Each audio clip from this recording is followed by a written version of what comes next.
I lost my grandfather this year, as you alluded to, a firefighter, William Kelly.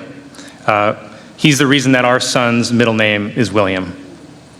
He helped raise me growing up, and I would not be here today without him. My grandpa was a firefighter on Staten Island for 40 years.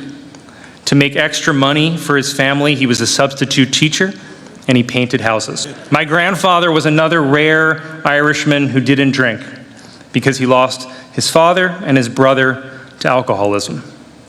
And I swear, Mr. President, this is not an age comparison. You remind me of him. Some of your best qualities remind me of his. And I will say he was 95 and he was still great at stairs. I think it's because he didn't try to run up them.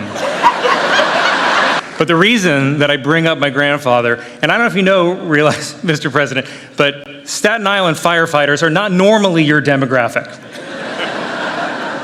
Staten Island voted about 70% for Trump in the last election, and the other 30% was for Giuliani. But my grandfather, a Staten Island firefighter, voted for you, Mr. President.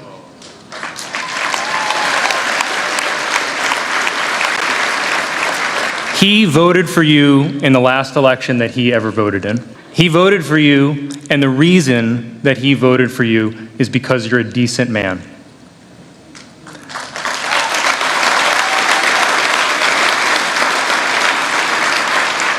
My grandpa voted for decency, and decency is why we're all here tonight. Decency is how we're able to be here tonight.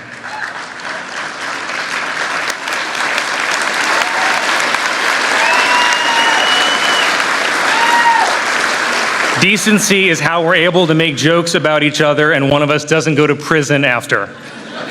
We go to the Newsmax after party. You look at the levels of freedom throughout history and even around the world today, this is the exception.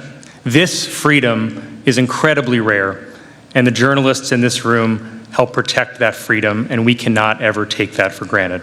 Mr. President, I thank you for your decency on behalf of my grandfather, and I thank all of you, almost all of you, for your decency as well. I am very honored and grateful that you invited me here tonight. Thank you and good night.